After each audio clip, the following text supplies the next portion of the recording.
Tu crois qu'en te défendant, tu montres ta force. Mais c'est souvent l'inverse. Se défendre, c'est se justifier. Et se justifier, c'est déjà accepter le cadre imposé par l'autre. Tu deviens l'accusé, même si personne ne t'a encore condamné. Tu cours après une vérité qui ne t'appartient plus. Et pendant ce temps, celui qui t'attaque s'élève, pendant que toi, tu t'expliques. Il y a dans le silence une puissance que tu ignores, un art de l'absence qui dérègle le jeu. Machiavel l'avait compris. Celui qui refuse de se défendre sort du piège. Il retourne le regard contre l'agresseur. Il devient le miroir. Et dans ce miroir, c'est l'autre qui commence à douter. Aujourd'hui, je vais t'enseigner cette ruse. Mais d'abord, écris en commentaire. Je refuse désormais de me justifier. Abonne-toi, reste jusqu'à la fin, car ce que tu vas découvrir peut te libérer d'un vieux réflexe qui te trahit depuis toujours. Dans les cercles du pouvoir, depuis l'Antiquité jusqu'au salon froid des cours européennes, le silence fut souvent l'arme des esprits supérieurs. Les stoïciens, de Sénèque à Épictète, enseignaient déjà que la dignité réside dans le refus de réagir à la provocation. Mais c'est Machiavel qui, dans les coulisses obscures de Florence, formula cette stratégie avec une précision chirurgicale. Pour lui, répondre, c'est jouer le jeu de l'ennemi, c'est révéler ses failles, c'est perdre le contrôle du récit.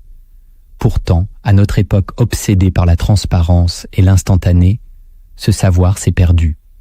Aujourd'hui, on exige des explications, des justifications, des excuses.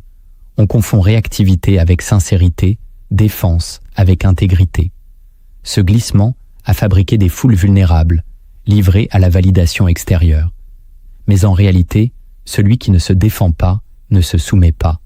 Il observe, il laisse l'autre s'exposer. Et dans ce silence, le pouvoir change de camp. Il existe un silence qui n'est ni faiblesse, ni fuite.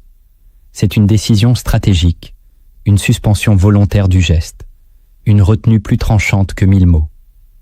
Dans les coulisses du pouvoir, ce silence devient ruse, arme, domination. Voici 7 ruses du silence souverain que tu dois comprendre si tu veux régner sans jamais avoir besoin de te défendre. La première ruse du silence souverain est de créer l'inconfort dans l'esprit de l'autre. Quand tu ne te défends pas, quand tu refuses de répondre à l'attaque, à la critique ou à la provocation, tu imposes un vide dans la scène. Ce vide, l'autre ne le supporte pas. Il s'attendait à un combat, un mot, une réaction. Il avait préparé ses arguments, son indignation, ses justifications. Mais toi, tu ne joues pas. Tu t'effaces avec calme. Tu regardes sans trembler. Et ce simple silence devient un miroir. L'autre y voit son propre visage, nu, sans opposition pour le renforcer. Il commence à douter de lui-même. Il se demande pourquoi tu ne dis rien. Il interprète ton silence comme une stratégie, une sagesse ou une supériorité. Il imagine des pensées que tu n'as peut-être même pas eues. Il projette, il fantasme, il s'agite. Et dans cette agitation, il perd pied. Toi, tu restes immobile, lucide, en dehors du théâtre. C'est cela, la première ruse du silence souverain. Provoquer une guerre intérieure chez l'autre en refusant de lui donner la guerre extérieure qu'il attendait. Tu ne combats pas, tu le laisses combattre seul, et dans cette solitude, il se désarme. Il revient, il insiste, il t'accuse de fuir, il essaie de t'entraîner dans son monde, mais tu ne le suis pas. Et ce refus n'est pas une faiblesse, c'est une stratégie. C'est un art qui demande du sang-froid, un art que peu pratiquent, car il exige de sacrifier l'orgueil de l'instant pour obtenir le pouvoir du temps. Le silence n'est pas une absence, c'est une tension. Et plus tu la maintiens, plus tu déstabilises l'autre. Ne pas répondre, c'est déjà commencer à régner. Celui qui parle trop vite se trahit. Celui qui se tait impose la peur du mystère. Et dans ce mystère, c'est toi qui deviens le centre invisible de la scène. La deuxième ruse du silence souverain est d'exposer la faiblesse déguisée en force. Un reproche, une critique, une attaque verbale, ces choses-là, on les croit fortes. On les imagine comme des armes tranchantes, portées par des êtres dominants. Mais souvent, elles ne sont que le masque fragile d'un ego blessé, d'une peur mal déguisée, d'un besoin désespéré de contrôle. Quand tu ne réagis pas, quand tu ne tombes pas dans le piège de répondre, tu retires à l'autre son camouflage. Tu laisses son insécurité apparaître toute nue. Et cela sans un mot. L'attaque devient ridicule. La critique sonne creux. Le reproche résonne dans le vide. Ton silence n'est pas une capitulation, c'est un projecteur. Il éclaire la véritable origine du coup porté, la faiblesse, car seule la fragilité ressent le besoin de frapper sans raison. Seule l'âme insécurisée cherche à provoquer l'autre pour exister. En refusant de réagir, tu brises le théâtre, tu casses le script, tu coupes la musique. Et le masque tombe. C'est pour cela que Machiavel insistait tant sur l'importance de l'apparence. Celui qui veut régner doit comprendre que le silence déchire les apparences. Il ne dévoile pas la vérité par des mots, mais par l'absence de réponse. C'est une dissection invisible. L'autre reste là, avec sa colère, son venin, son besoin de vaincre. Mais il parle seul, et cela le révèle. Il s'expose. Il devient le spectacle. Pendant que toi, tu restes l'observateur impénétrable. Ne rien dire, c'est parfois crier plus fort que 1000 phrases. Ne pas répondre, c'est parfois humilier plus que n'importe quelle vengeance. Mais cela demande du courage. Car ton ego voudra réagir. Il voudra se défendre. Il te dira que tu perds. Mais en réalité, tu gagnes. Tu retournes la lame. Et l'autre comprend trop tard qu'en voulant te dominer, il s'est dévoilé. Le silence devient alors une radiographie. Il montre ce que les mots tentent de cacher. La troisième ruse du silence souverain est de briser la chaîne du contrôle. Dans toute relation de domination, il y a un mécanisme central, provoquer pour obtenir une réponse. Celui qui contrôle attend ta réaction, ta justification, ton explication. Il veut te tirer vers lui, t'enfermer dans son système. Il te pousse à répondre, non pour comprendre, mais pour mieux t'enfermer. Mais lorsque tu choisis de ne pas te défendre, tu coupes ce lien invisible. Tu refuses d'entrer dans le jeu. Et c'est là que tout bascule, car le contrôle a besoin de ta participation pour exister. Il a besoin de ton émotion, de ton besoin d'être compris, de ton impulsion à te justifier. Sans cela, il s'effondre. Ton silence est une rupture dans la chaîne. Une libération sourde, mais puissante. L'autre tire la corde, mais tu ne bouges plus. Il t'attaque, mais tu ne répliques pas. Il s'énerve, mais tu restes calme. Et là, quelque chose se casse en lui. Il perd l'emprise. Et tu récupères ton espace intérieur. Ce silence, ce non-agir apparent, devient une affirmation silencieuse de souveraineté. Tu ne te défends pas parce que tu n'as rien à prouver. Tu ne cherches plus à convaincre, ni à plaire, ni à rassurer. Tu existes sans permission. Et cette existence est insupportable pour ceux qui veulent te contrôler. Ils veulent te faire plier, te faire parler, t'entraîner dans leur drame. Mais ton silence les abandonne à leur propre vide. Ce vide les consume, car ils ne savent pas exister sans conflit. Toi, tu apprends à exister sans bruit. C'est la posture la plus rare, la plus forte, la plus dérangeante. Ne pas répondre, c'est dire au monde « je me suffis ». Et dans un monde qui vit d'images, de réactions, de preuves constantes, ce silence est une violence sacrée. Il brise les chaînes, sans fracas, sans cri. Et pourtant, c'est lui qui sauve ta liberté. La quatrième ruse du silence souverain est de transformer l'espace en territoire. À chaque mot échangé, il y a une bataille invisible pour le territoire symbolique. Qui impose la direction? Qui pose les règles? Qui mène la danse? La parole est un champ de guerre. Mais celui qui ne parle pas déplace la guerre ailleurs. Il décentre le jeu. Il crée une absence dans le champ verbal, et cette absence devient un territoire vierge. Tu ne te défends pas, tu n'interviens pas, et soudain, l'autre perd ses repères. Car c'est toi, maintenant, qui redessine l'espace. Ton silence est une main invisible qui déplace les frontières. Et cette main agit plus vite que les mots. Dans les cercles du pouvoir, on redoute ceux qui parlent peu. On les accuse de froideur, de mépris, d'arrogance. Mais ce qu'on craint, c'est qu'ils ne cèdent rien. Ils ne donnent pas prise. Ils ne permettent pas qu'on les encercle. Leur silence est un territoire qu'on ne peut pas envahir.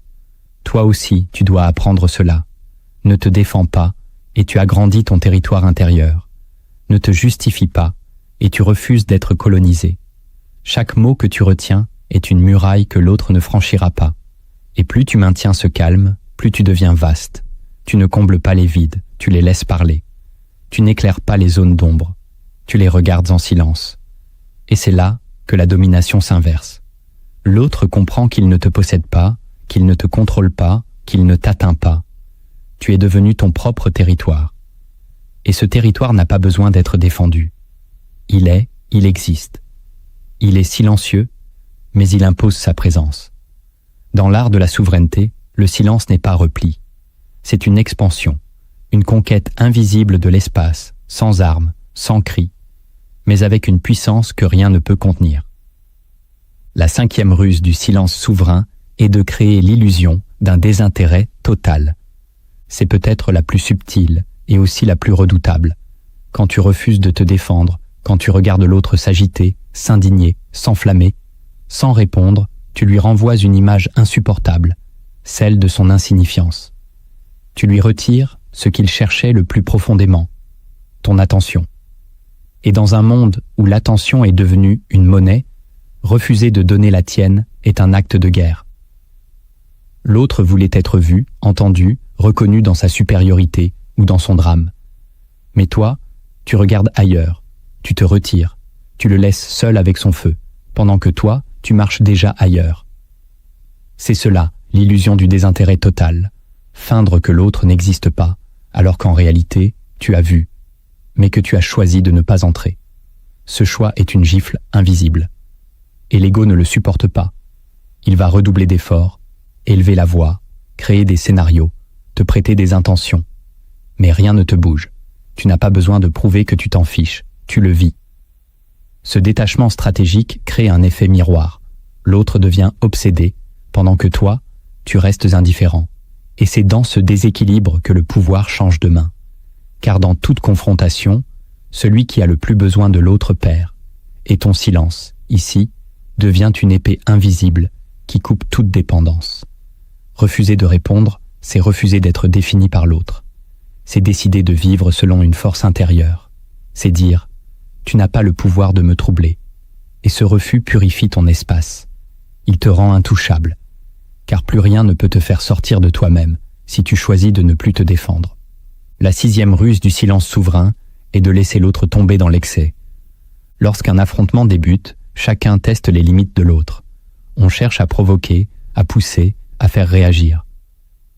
Mais ce que l'on ne voit pas, c'est que celui qui se tait déplace le jeu vers une pente invisible. Il tend un piège lent, discret, mais implacable. En ne se défendant pas, il laisse l'autre aller trop loin. Il ne met pas de limite verbale. Il n'oppose aucune résistance. Et dans ce vide, l'autre continue, sans s'en rendre compte. Il parle trop.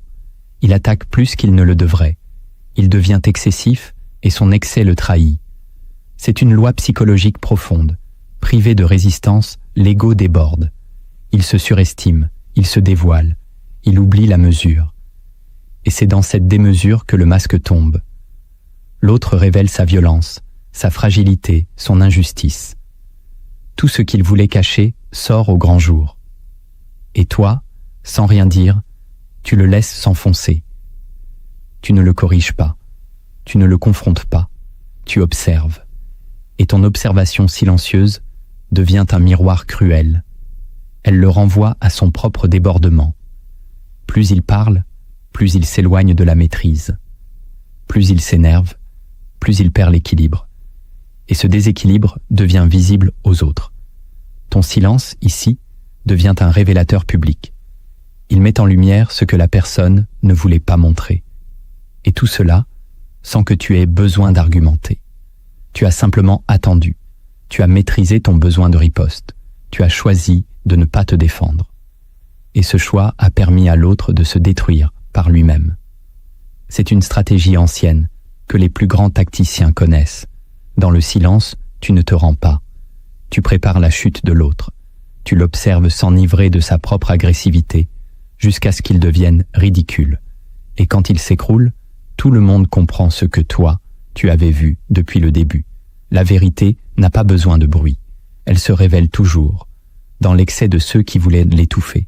La 7e ruse du silence souverain est de laisser le monde te prêter une puissance imaginaire. C'est là que la stratégie devient mystique.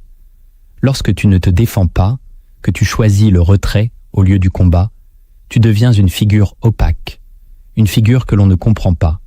Et l'être humain déteste ce qu'il ne peut pas lire. Alors il invente, il projette, il imagine. Ton silence devient un écran et chacun y peint ce qu'il redoute ou ce qu'il désire. Certains y verront une faiblesse, mais d'autres y verront une force qu'ils ne possèdent pas. Ils te prêteront des plans, des pensées, une lucidité froide. Ils penseront que tu manœuvres en secret, que tu caches une supériorité, que tu observes de plus haut. Et cela change tout. Car dans les rapports humains, la perception est souvent plus puissante que la vérité. Ce que les autres croient que tu es devient leur réalité. Et si tu ne te défends pas, tu leur laisses cet espace d'imaginaire. Tu les laisses t'investir d'un pouvoir que tu n'as même pas revendiqué. C'est une stratégie subtile, presque spirituelle, car elle repose sur l'abandon de ton image. Tu ne cherches plus à contrôler ce que l'on pense de toi. Tu ne corriges pas. Tu ne justifies pas. Tu laisses faire. Et dans ce lâcher-prise naît une force étrange, celle de l'incompréhensible. Tu deviens un mystère, et tout mystère attire le respect ou la peur. Les maîtres du silence dans l'histoire ne sont pas toujours ceux qui détenaient la vérité, mais ceux qui ont su laisser les autres la leur attribuer. Toi aussi, tu peux entrer dans ce jeu. Tu peux choisir de ne pas te défendre. Pour devenir plus grand dans l'imaginaire des autres, c'est risqué.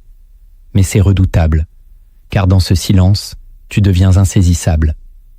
Et l'insaisissable, dans ce monde trop bavard, devient une figure de puissance. Celui qui ne se défend pas devient celui qu'on ne peut pas attaquer sans se blesser soi-même. Plus tu cherches à te défendre, plus tu exposes ce que tu voulais cacher. Derrière chaque justification se cache un besoin, et ce besoin trahit l'ego blessé. Voici 7 paradoxes invisibles que tu dois affronter si tu veux comprendre pourquoi te justifier te détruit toujours un peu plus, même quand tu crois te protéger. Le premier paradoxe invisible de l'ego blessé, c'est que se justifier, c'est renforcer l'attaque qu'on voulait éteindre. Chaque fois que tu te défends, que tu t'expliques, que tu cherches à clarifier ton intention face à une accusation, tu penses éteindre un incendie. Mais en réalité, tu l'alimentes. Car l'ego ne supporte pas d'être mal vu. Il panique à l'idée d'être mal compris, d'être jugé à tort, de perdre le contrôle du récit. Alors il parle, il s'agite, il veut convaincre. Mais dans cette agitation, il valide le pouvoir de l'accusation. Il lui donne de la légitimité. Il lui donne une scène. En répondant, tu acceptes que cette critique mérite ton énergie, tu la nourris. Tu lui donnes une vie qu'elle n'avait pas. L'autre se dit alors, il a réagi, donc j'ai touché juste. Et tu perds. Car celui qui est vraiment en paix n'a pas besoin de réagir. Il laisse la poussière retomber. Il regarde sans se troubler. Machiavel l'avait compris. Se défendre, c'est entrer dans le territoire de l'autre. Jouer selon ses règles. Reconnaître qu'il a le pouvoir de te troubler. Mais si tu ne dis rien, si tu laisses passer l'attaque sans la saisir, elle tombe dans le vide. Elle devient un cri inutile. Et c'est alors que l'assaillant se sent bête, déplacé, sans écho. Tu crois que te taire, c'est te soumettre. Mais parfois, c'est l'acte de suprême supériorité. Le silence te protège parce qu'il ne reconnaît pas la valeur du coup. L'ego, blessé, veut l'honneur. L'âme libre, elle, veut la paix. Tant que tu cherches à corriger chaque image de toi, tu restes l'esclave du regard. Refuse de te justifier, et tu verras que ce qui t'atteignait devient soudain insignifiant. Le vrai pouvoir ne se défend pas, il existe. Le deuxième paradoxe invisible de l'ego blessé, c'est que se défendre affaiblit l'identité que l'on voulait protéger. Tu veux prouver que tu n'es pas ce que l'on dit de toi. Tu veux démontrer que tu es quelqu'un de juste, d'intègre, de cohérent. Tu veux sauver ton image. Mais en le faisant, tu révèles que cette image dépend du regard des autres. Tu te transformes en serviteur d'une perception. Tu veux contrôler ce qu'ils pensent de toi, et tu crois que cela te rend fort. Mais c'est là que le paradoxe naît. Plus tu cherches à défendre ton identité, plus tu la rends vulnérable. Elle devient dépendante, conditionnelle, suspendu au jugement extérieur. Tu passes d'un être stable à une conscience agitée. L'ego blessé veut être perçu comme pur, vrai, inattaquable. Il veut sauver sa façade. Mais à force de la défendre, il la transforme en prison. Tu parles trop, tu corriges tout, tu ajustes chaque mot, chaque silence, chaque regard. Tu deviens celui qui implore d'être bien vu, et tu perds ton axe. Le silence, au contraire, te recentre. Il dit « Je suis ce que je suis, avec ou sans votre approbation ». Il crée une barrière invisible entre toi et le besoin de validation. C'est cette barrière qui fait peur, car elle coupe la dépendance. Elle fait naître une forme de solitude intérieure. Mais cette solitude est sacrée. Elle forge une identité libre. Se taire, c'est parfois refuser de prouver ce que l'on est. Et dans ce refus, tu poses une fondation inébranlable. Ceux qui te comprennent verront, les autres ne verront jamais, même si tu expliques tout. Et c'est là la tragédie de l'ego. Il veut être aimé par ceux qui ne peuvent pas aimer. Il veut être vu par ceux qui refusent de voir. Et il se brise. Mais toi, si tu apprends à ne plus te défendre, tu libéreras ton identité de l'emprise du monde. Le troisième paradoxe invisible de l'ego blessé, c'est que la vérité se dilue dans l'excès d'explication. L'ego veut que la vérité éclate. Il veut que l'on sache ce qui s'est vraiment passé, ce qu'il a ressenti, ce qu'il a voulu. Alors il parle, il se défend, il raconte, il aligne les arguments. Mais plus il parle, plus il perd. Car la vérité, quand elle a besoin de 1000 mots, devient suspecte. Elle semble fabriquée. Elle paraît fragile. L'ego ne comprend pas que la surexplication tue la clarté. À vouloir trop convaincre, tu provoques le doute. À trop vouloir montrer que tu es dans ton droit, tu éveilles la méfiance. Ce que tu dis devient flou, manipulé, exagéré. Et tu entres dans un cercle vicieux. Plus tu expliques, plus tu te sens incompris. Et plus tu te sens incompris, plus tu expliques. Mais tout cela t'épuise. Et surtout, cela donne à l'autre le sentiment qu'il a le pouvoir. Il devient le juge. Il écoute ou rejette. Et toi, tu te places en accusé. Même si tu as raison, tu perds. Car tu as quitté ton trône. Tu es descendu dans l'arène, alors que ta force était justement dans ta hauteur. Machiavel le savait. Ce n'est pas la vérité qui gouverne, mais la perception. Et la perception se façonne plus par la posture que par les mots. Celui qui garde le silence inspire plus de respect que celui qui se défend avec nervosité. Le silence assume. Il ne plaide pas. Il impose. Si tu veux que ta vérité ait du poids, cesse de vouloir la rendre évidente. Vis-la, incarne-la, et laisse les mots tomber dans le silence. Ceux qui doivent comprendre comprendront. Les autres ne valent pas que tu t'épuises. Et dans ce détachement, tu retrouveras la force de marcher sans avoir à tout expliquer. Le quatrième paradoxe invisible de l'ego blessé, c'est que se défendre attire l'oppression au lieu de l'arrêter. Quand tu te justifies face à l'attaque, tu penses te libérer. Tu crois que ta réponse va calmer le feu, faire taire le conflit, mettre fin à l'injustice. Mais c'est souvent le contraire. En parlant, tu offres à l'agresseur une confirmation. Il est touché, et cette confirmation alimente son désir de domination. Il continue, il insiste, il te pousse plus loin. Il veut plus de réponses, plus d'aveux, plus de réactions. Tu es tombé dans le piège. Ton ego voulait la paix, mais il l'a cherchée par la soumission. Et cette soumission, même subtile, attire la répétition. Le silence, lui, est une barrière. Il n'offre pas de prise. Il arrête la boucle. Il dit « Tu n'iras pas plus loin ». Et cette limite non dite est souvent plus puissante qu'une défense bruyante. Mais pour cela, il faut accepter de ne pas être compris. Il faut accepter de ne pas être cru. Il faut abandonner le besoin de rétablir l'équilibre à tout prix. Et c'est ce que l'ego blessé refuse. Il veut être lavé, justifié, réhabilité. Mais ce désir, s'il devient obsession, t'enchaîne. Car il dépend de l'autre. Il te rend prisonnier de celui qui t'attaque. Et tu crois agir alors que tu obéis. En réalité, celui qui te provoque ne veut pas ta vérité. Il veut ton énergie. Et plus tu lui donnes, plus il te vide. Le silence, en ce sens, est une forme de protection sacrée. Il t'empêche de gaspiller ton feu, il te garde entier, il brise le lien toxique. Et il dit au monde, je ne suis pas accessible à ta violence.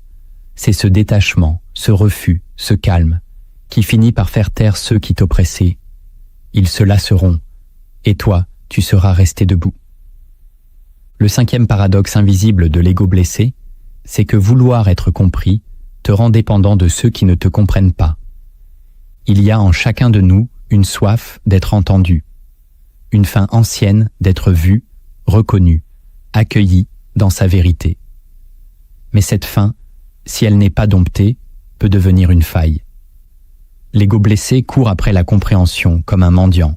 Il s'explique, il se justifie, il crie « Je ne suis pas ce que tu crois ». Mais plus il fait cela, plus il se courbe. Car vouloir être compris, c'est accepter que l'autre détienne un pouvoir sur ton être. Et ce pouvoir, dans de mauvaises mains, devient une arme. Celui qui sait que tu veux absolument qu'il te comprenne, te tiendra par là. Il jouera avec ton besoin. Il te laissera dans le doute, te poussera à parler plus, à t'épuiser. Et toi, tu donneras tout. Tu t'exposeras, tu t'ouvriras, tu m'en diras un regard juste, mais tu l'attendras en vain, car certaines personnes ne veulent pas te comprendre. Elles veulent te voir souffrir dans ton besoin de l'être. Elles veulent t'observer te déformer pour leur plaire, et dans ce jeu, tu perds ton axe. Le silence, lui, brise ce cycle. Il dit « Je ne cherche plus à être compris ». Il ferme la porte avec douceur. Et cette fermeture t'élève, elle te réconcilie avec toi-même. Tu cesses d'attendre, tu cesses de courir après ceux qui ne voient rien. Et tu deviens visible à toi-même. Ceux qui t'aiment vraiment comprendront sans mots. Les autres ne valent pas ton énergie. Se taire, parfois, c'est se sauver de la dépendance affective. C'est refuser de remettre son identité dans les mains de l'incompréhension. Et dans ce refus, naît une paix que l'ego ne connaît pas, mais que l'âme attend depuis toujours. Le 6e paradoxe invisible de l'ego blessé, c'est que le besoin de se défendre vient souvent d'un doute que l'on porte déjà en soi. Ce qui te fait réagir le plus violemment, ce n'est pas toujours l'injustice, ni le mensonge, ni même l'humiliation. C'est parfois une phrase qui touche un soupçon que tu n'as jamais osé affronter. Une critique qui fait écho à une peur muette. Une accusation qui réveille une voix ancienne, enfouie, qui murmure que peut-être, c'est vrai. L'ego blessé réagit avec force parce qu'il sent le sol trembler. Il veut étouffer cette voix intérieure par le bruit extérieur. Il veut faire taire le doute en criant sa vérité. Mais cette vérité n'est pas encore enracinée. Elle n'est pas paisible. Elle est agitée parce qu'elle se sait fragile. Et plus tu la défends, plus tu l'affaiblis. Car ce que tu veux prouver au monde, c'est ce que tu n'as pas encore pleinement intégré en toi. Le silence, ici, devient un révélateur. Il t'oblige à regarder en face ce qui n'est pas encore guéri. Il te confronte à tes propres incertitudes. Et cette confrontation est dure, mais nécessaire. Si tu choisis de ne pas te défendre, tu pourras entendre ce doute. Et peut-être, enfin, le dissoudre. Ce n'est pas en criant que tu t'affermis. C'est en te regardant sans détour. Celui qui est vraiment sûr de lui n'a pas besoin de réagir. Il entend l'accusation, il sent le coup, mais il ne bouge pas. Car il sait ce qu'il est, il n'a plus besoin de le prouver. Toi aussi, tu peux atteindre ce calme. Mais il te faudra descendre dans le doute, écouter ce que tu refuses d'admettre, et faire la paix avec cela. Tant que tu cherches à convaincre, tu trahis une faille.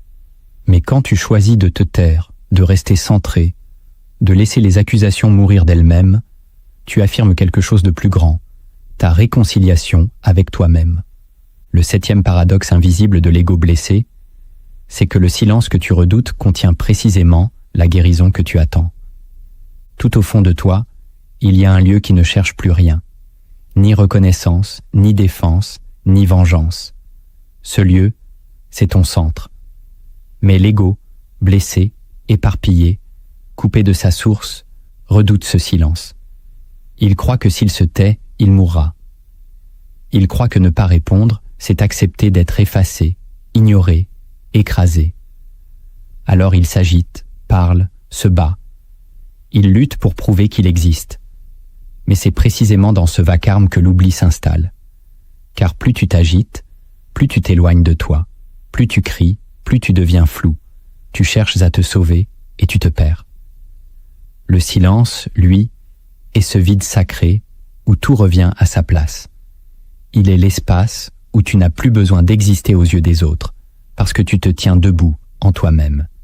Ce n'est pas un retrait ni une résignation, c'est un retour.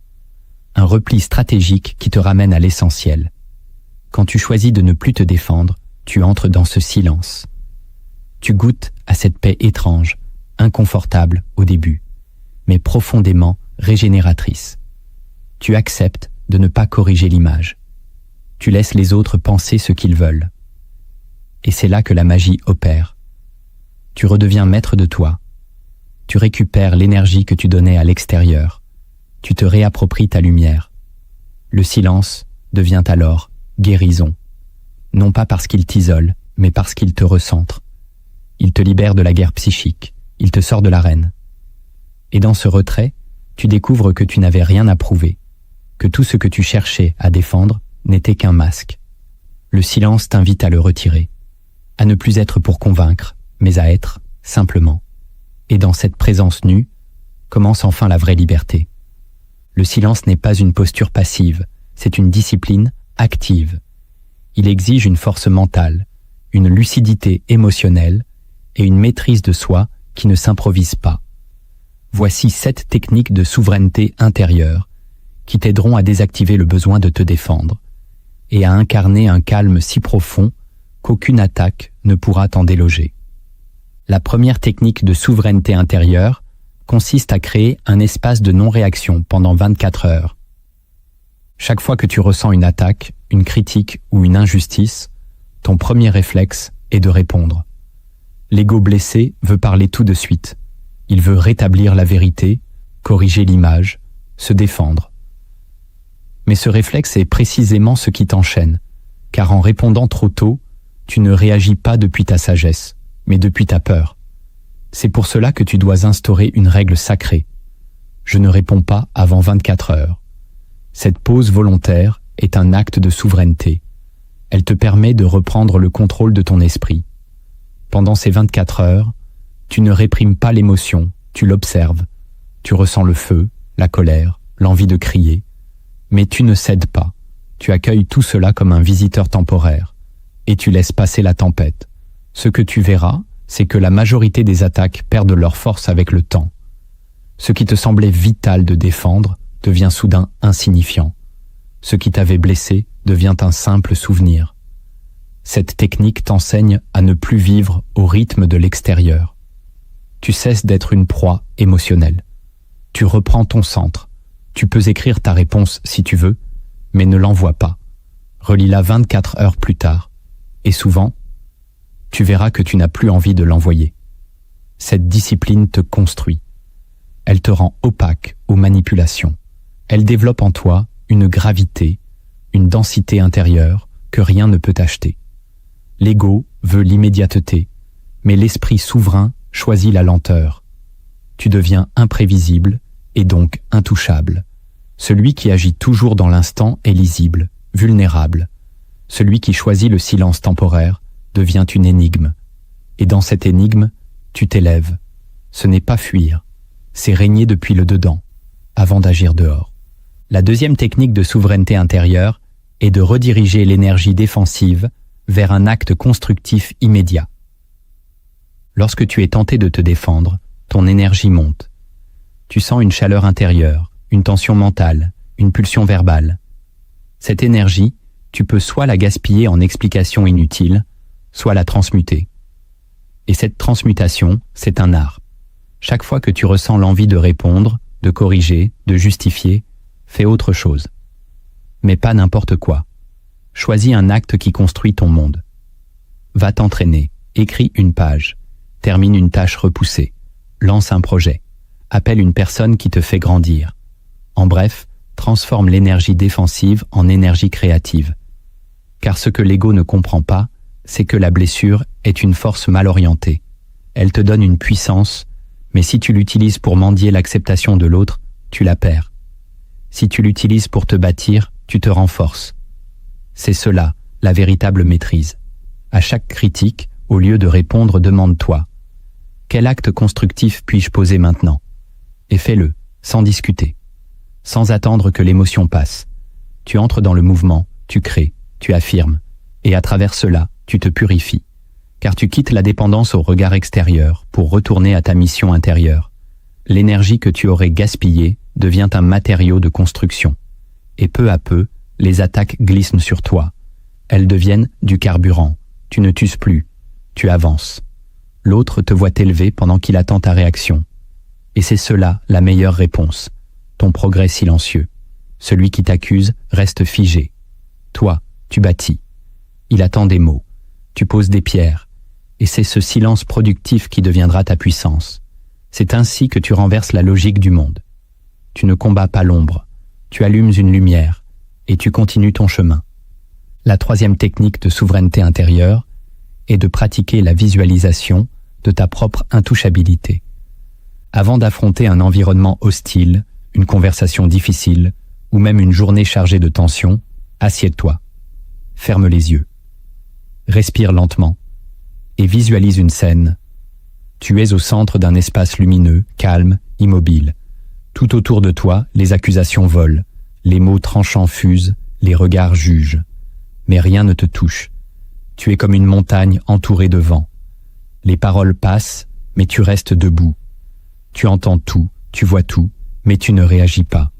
Tu es dans ton axe. Ce rituel mental est plus qu'une imagination. C'est une programmation. Il conditionne ton système nerveux à rester stable, même sous la pression. Il t'entraîne à vivre l'attaque sans la subir. Car la plupart du temps, nous réagissons par peur de l'impact. Mais si tu prépares ton esprit à recevoir sans trembler, tu brises le cycle de la défense. Cette visualisation te permet de créer un espace entre le stimulus et la réaction. Elle installe en toi une présence supérieure. Plus tu répètes cet exercice, plus tu seras capable de rester silencieux même dans la tempête. L'attaque ne déclenchera plus la panique. Elle deviendra un signal pour te recentrer. Tu n'as pas besoin de lutter, tu as besoin d'être. Et ce que tu es, profondément, ne peut pas être touché par un mot. La visualisation de ton intouchabilité t'ancre dans cette vérité. Tu ne combats pas l'agresseur. Tu ne corriges pas l'injustice. Tu incarnes une sérénité que rien ne peut voler.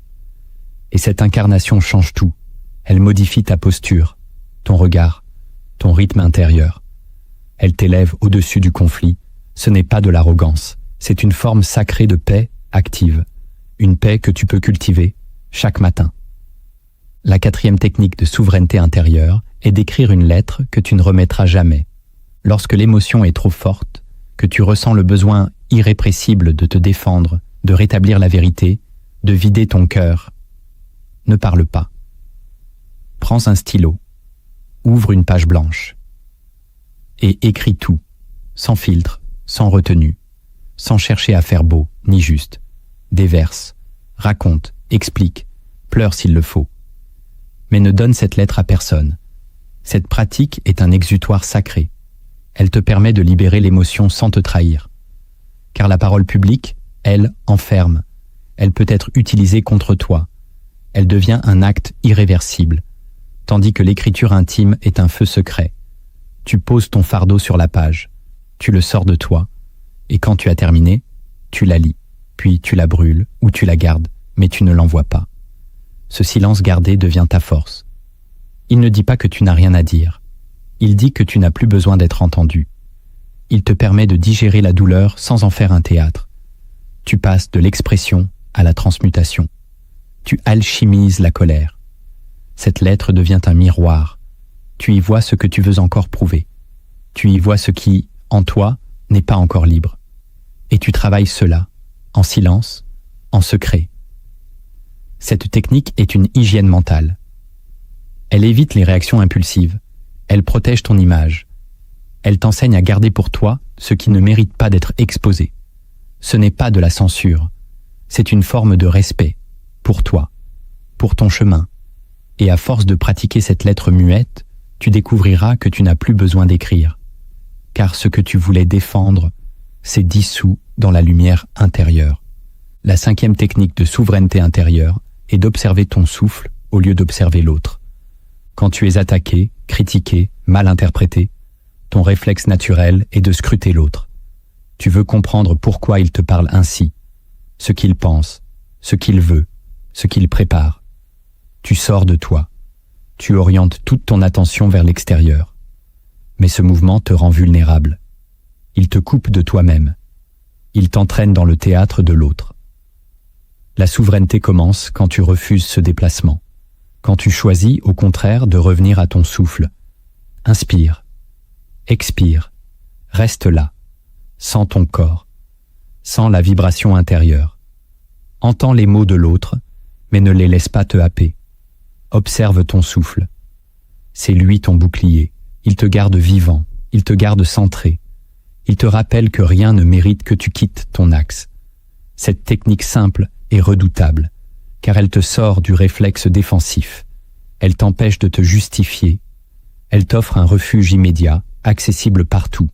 Tu es dans une réunion, un conflit, une discussion tendue. Respire. Ne dis rien. Ne pense même pas. Ressens simplement ton souffle. C'est lui qui te reconnecte à ton royaume intérieur. Tu n'as pas besoin de gagner le débat. Tu dois rester vivant à l'intérieur. Et ce souffle, ce mouvement doux, devient ton ancrage. Tu apprends à rester en toi, même quand l'extérieur s'effondre. Tu deviens comme un arbre dans la tempête. Les vents hurlent, mais les racines tiennent. Et ces racines, ce sont tes respirations conscientes. C'est là que tu trouves ta force. Non dans la réplique, mais dans la présence. Non dans la défense, mais dans la stabilité. Et plus tu pratiques cela, plus tu verras que tu n'as pas besoin de contrôler le monde. Tu as seulement besoin de ne plus quitter ton souffle. Et c'est dans cette constance silencieuse que naît la vraie souveraineté. La 6e technique de souveraineté intérieure est d'installer un seuil de parole sacré. Il faut que tu comprennes une chose. Chaque mot que tu prononces est une sortie d'énergie. Et cette énergie, une fois donnée, ne revient pas. Quand tu te défends, quand tu expliques, quand tu justifies, tu perds quelque chose de précieux, ta densité. Ton aura se disperse, ton autorité intérieure se fragilise. C'est pour cela que tu dois mettre en place un seuil invisible, une limite sacrée à partir de laquelle tu ne parles plus. Tu écoutes, tu observes, tu ressens, mais tu ne réagis pas.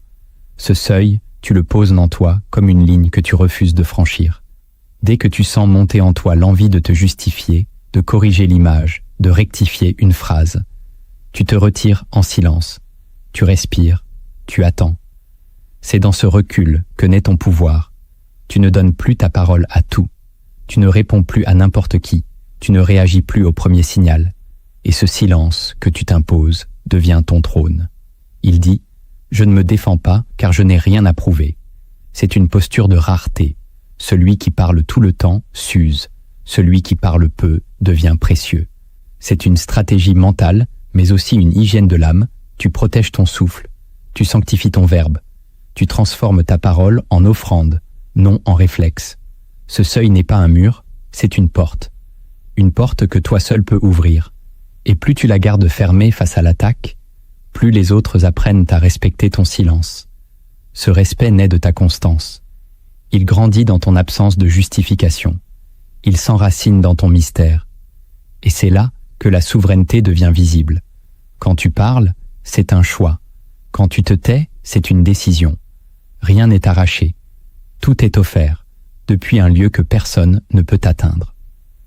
La 7e technique de souveraineté intérieure est de t'entraîner à perdre l'approbation sans perdre ton axe. L'une des racines les plus profondes du besoin de se défendre, c'est la peur de décevoir, de ne pas être aimé, de ne pas être compris. Mais cette peur te rend esclave. Elle te pousse à t'expliquer sans cesse, à te corriger devant les autres, à lisser tes angles pour qu'on t'accepte. Et tu te trahis. Chaque fois que tu cherches à plaire, tu t'éloignes de ton centre. Tu abandonnes ton authenticité pour une illusion de sécurité. C'est pour cela que tu dois t'entraîner à perdre. Perdre l'approbation, perdre l'image parfaite, perdre le regard favorable, et voir que tu es encore vivant, que tu es encore debout, que tu n'as pas disparu. C'est un entraînement brutal, mais libérateur. À chaque situation où tu ressens le besoin de te justifier, pose-toi cette question. Suis-je prêt à être mal compris, sans me trahir ? Si la réponse est oui, alors tu es libre. Tu n'as plus besoin de convaincre. Tu n'as plus besoin de plaire. Tu es. Et cela suffit. L'ego hurlera. Il voudra récupérer le contrôle. Mais ton âme, elle, goûtera à une paix nouvelle. Tu découvriras que l'on peut vivre sans être aimé de tous, qu'on peut marcher sans être toujours compris, et que ce détachement est une naissance. C'est là que tu redeviens souverain. Tu n'attends plus rien des autres. Tu ne cours plus après l'image. Tu restes fidèle à toi-même. Tu laisses les opinions flotter comme des nuages. Et tu continues. Cette pratique t'élève. Elle te rend stable dans la tempête, silencieux dans le tumulte, présent dans l'oubli. Et cette présence, aucun mot ne peut la remplacer. C'est ton trône intérieur. Tu n'as pas besoin de t'asseoir dessus pour qu'il existe. Il est là, invisible, inaltérable. Et c'est depuis ce lieu, ce cœur détaché, que naît la vraie souveraineté. Celle qui ne cherche plus à gagner, parce qu'elle n'a plus rien à prouver. Tu as peut-être toujours cru que te défendre, c'était survivre, que répondre, corriger, te justifier, c'était préserver ton intégrité. Mais maintenant tu le vois, chaque fois que tu t'expliques, tu cèdes du terrain. Chaque fois que tu veux être compris à tout prix, tu offres ta souveraineté à ceux qui ne la méritent pas. Ce que Machiavel savait, et que tant de rois, de maîtres, de stratèges silencieux ont compris après lui, c'est que le pouvoir ne se tient pas dans la réaction, mais dans l'inaction choisie. Ne pas répondre, ce n'est pas fuir. C'est bâtir un monde intérieur que personne ne peut envahir.